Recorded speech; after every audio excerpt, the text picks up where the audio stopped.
Alrighty, the video for today. This is going to be me responding to comments, and it's not just responding to comments. It's my head is about to explode. You guys are freaking killing me. The video that I posted on Monday, I think it was January the 2nd. This is the video. I'll try to put the thumbnail up in the screen somewhere up here now, where there were two female police officers. They encountered a man who had two firearms with him, as well as two children and his baby mama in the car. There's a moment in the video where the officer reaches in, takes a gun off the guy's lap and puts it on the hood of his car. And that particular moment caused the internet to collectively lose their freaking minds. This video and the comments that were made on this video are the perfect example of why I started the body camera channel and why I started this channel right here, because what those comments illustrate is people's inability to actually think like a police officer, and the ignorance that people have to the training that police officers have, and the what police officers are thinking when they're in these situations. And it's also one of those things where people will open their mouths and say something, but they don't actually have the solution. All they're willing to do is say, well, that was wrong. Those guys are idiots. It's like your typical Monday morning quarterback situation. I don't know if I said it already, but people lost their minds about the officer putting the gun on top of the car and then taking the suspect out of the car, putting him in the door jamb, putting him in cuffs, and removing him from that situation. Almost everybody in the world wants to tell me that that was wrong. They'll probably tell me that they would have done it better. But here's the question I have for you. What would you have done to make it better, and how would you have facilitated that? Just so that we're all on the same page here, let's watch the clip that I'm talking about, and then I'm going to go through it kind of step by step. Football, steam and sweat. Sir, can you get out of the car for me? Step out of the car for me real quick, sir. Which one? Okay. Yeah, you can grab her. Put your hands on the dashboard, sir.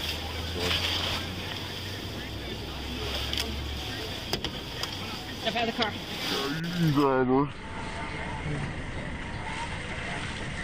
Put your hands on the dashboard, sir.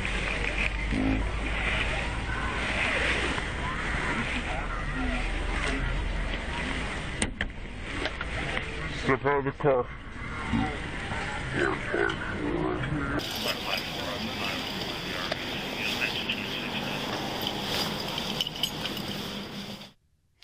Alrighty, so here's what happened. I'm going to go ahead and put the video up on the screen now. So here's what happened. The officers are talking to a man in a vehicle who is possibly high on fentanyl.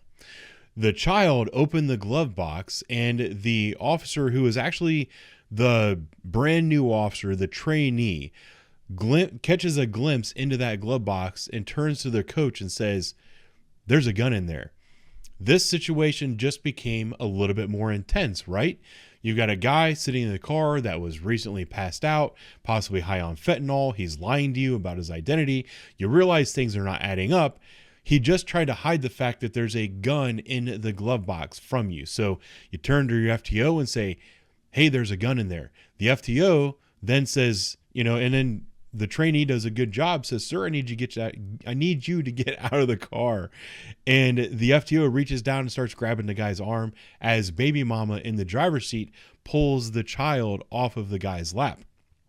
That's when the FTO looks in and is like, "Holy shit, we've got two guns in this car." There's one in the glove box directly in front of the guy, and there's another one right here in his lap. So as she was going to grab onto him and pull him out of the car, she realizes there's a gun right there in his lap. She says, "You know what? I've got kind of a tricky situation that I have to deal with here. Sir, put your hands on the dashboard." They're going to see if he's compliant. He knows damn well that he's got a firearm in his lap. They know that he has a firearm in his lap. They also know there's another firearm in the glove box. So she reaches in, she grabs that firearm, puts it on the hood of the vehicle. She's got a guy that's being compliant. And here's one of the things that was in the comments that I saw a lot of, and I should have put them up on the screen. I meant to do that earlier. People were saying, "Oh, if he had ill intentions, those officers would have been dead." Well, guess what? The guy was sitting in his car with a firearm in his lap, concealed. If he had ill intentions, he would have already started blasting at those officers. For one reason or another, he didn't. He was actually relatively compliant. When someone is relatively compliant, that is going to dictate how you handle this situation.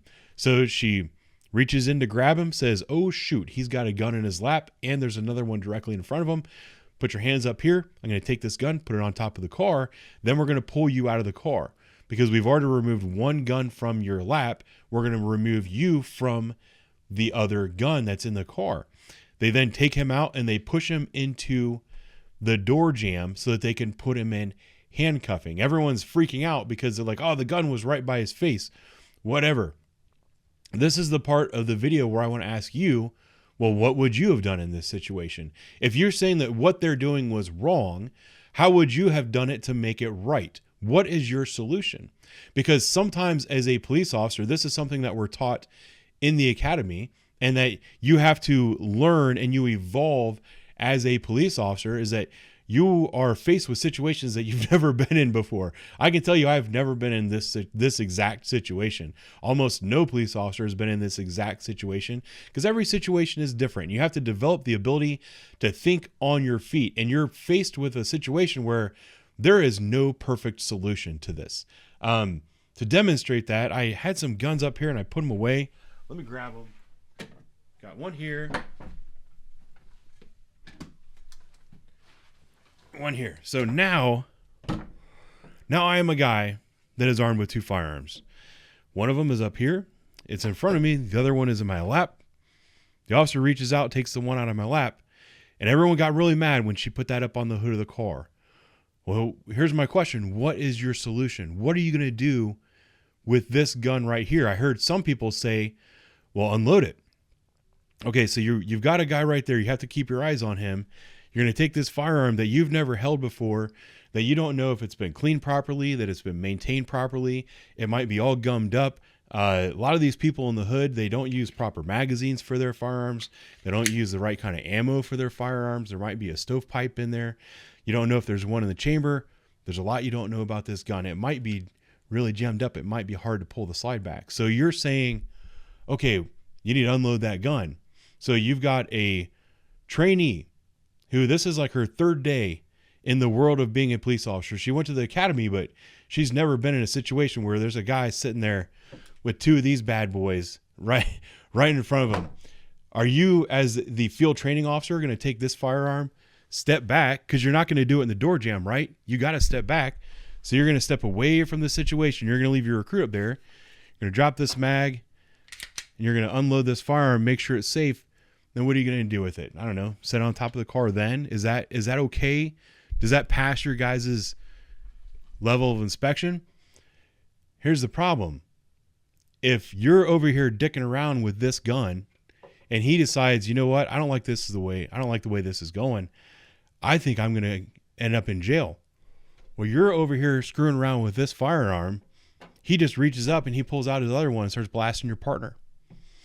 What are you going to do then? You got a gun in your hand. You're going to have to discard that firearm, and then you're going to have to draw your firearm. And what you're doing is you're delaying your ability to respond appropriately because you're dicking around with this thing. Meanwhile, you've got a trainee with you who is not going to have the reaction time that you have. So then what do? Do you tell your trainee to go and unload this firearm, a trainee that you've never witnessed do this kind of thing before? Like I said, some firearms are tricky. Some of the guns that these people have are all gummed up. They have crap in them. You can't necessarily get the slide back. As a dude who is, 225 pounds, and I lift weights and I do all these things, I'm a fairly strong guy. There have been firearms that I have gotten on the street that I was unable to get the action back on. I was able to get the mag out, but I didn't know if there was anything in the chamber because of the state of decay that some of these guns are in. So in my opinion, taking that gun away and dicking with it like that and fiddling around trying to get unloaded, That is not a possible solution. The other thing would be, well, take it to cruiser, lock it up, tell your recruit to go lock it up in the cruiser. But then you still have a situation where you got a guy sitting there and he has another firearm directly in front of him. At any moment, his mindset could change. And he's like, you know what? I don't like the way this is going. I'm going to get that other gun and I'm going to start shooting. Then you're in a shootout with a dude, 2 children, and a baby mama in the car. Is that a good solution? The thing that I'm trying to drive home here is that sometimes as a police officer, you are put in a situation where there is no perfect solution to this problem. But regardless, you have a problem and you have to solve it. You have to think about it right there on the spot. And if you fuck up, somebody is going to die. In this situation, it could have been 4 people in that car. So all these people are out there saying, oh, these officers are stupid. They put it on top of the car. They don't know what they're doing, blah, blah, blah. No, it's not the officers that don't know what they're doing. It's you that don't know what you're talking about. These officers have good training. The field training officer did a fantastic job of controlling this situation. The other thing is that they didn't escalate this situation at all. They didn't get everybody all amped up. They didn't see a firearm and freak out and draw down on them. None of the bad things that we're told happen all of the time, none of them happened. This went without a hitch. This was perfectly executed. Nobody got hurt.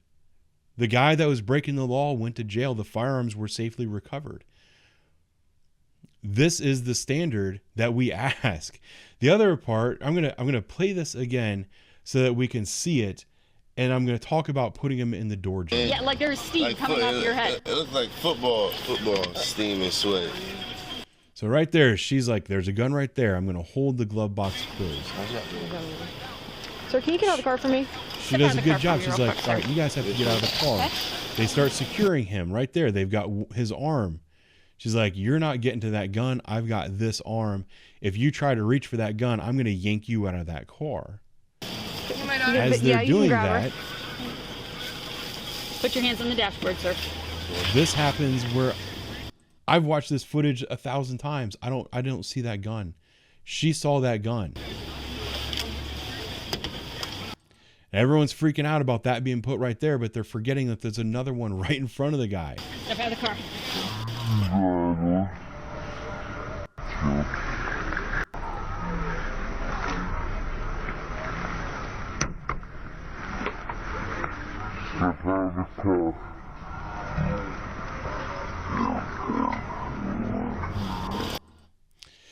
Notice how when she pulls him out of the car, she has both of his hands behind his back. Right there. They're not being too forceful with the guy. The field training officer is holding his hands with both of her hands. She's not holding them in one hand, reaching for her cuffs.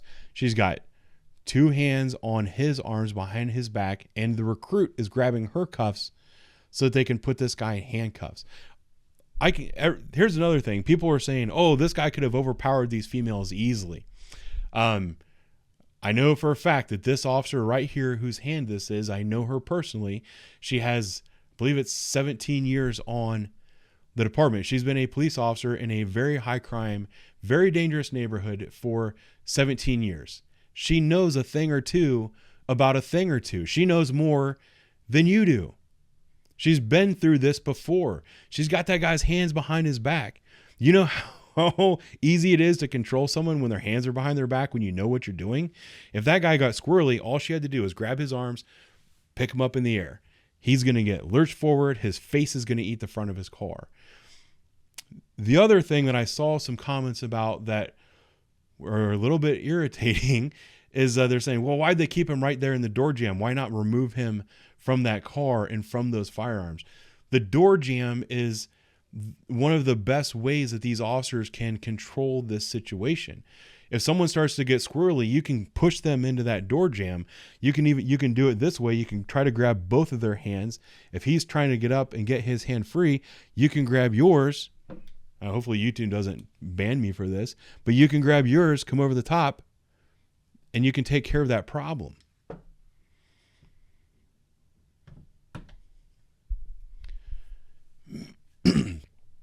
A couple of things about this that I want to close on is that it's very frustrating when I see these things, not because it's the internet, because I know there's a lot of loud, ignorant voices on the internet, and I'm used to that.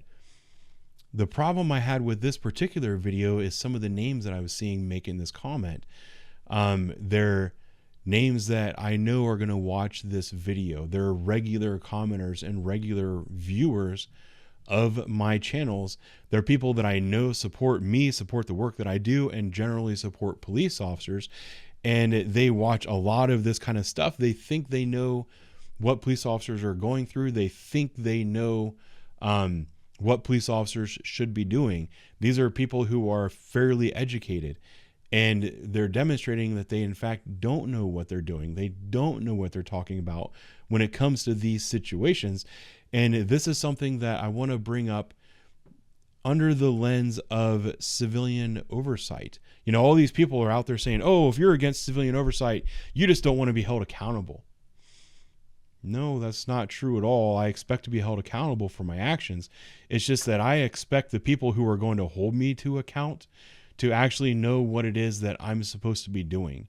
I don't want to be held accountable for mistakes that aren't actually mistakes. These officers did everything in accordance with their training. Was it absolutely perfect? Was that gun on top of the car absolutely perfect? No. But the thing is, there was no perfect solution to this problem. The officers solved it regardless. At the end of the day, this guy went to jail. I don't know, he went and did his 6 months because he had a probation violation, whatever. Right now he's out walking around awaiting a grand jury decision on his new charges. The guns got taken away. The mother and the kids went home safely. At the end of the day, this was actually a fantastic incident. You know, if you listen to the people on the internet, if police officers see a black guy with a gun, they just start blasting, right? That's what we're told. That's the narrative that's out there. But that's not what happened here. It's two small female police officers calmly went about their business and arrested a guy that was breaking the law. I think that's all I'm going to say about this today. Thank you for watching. I'll talk to you soon. Turn 4,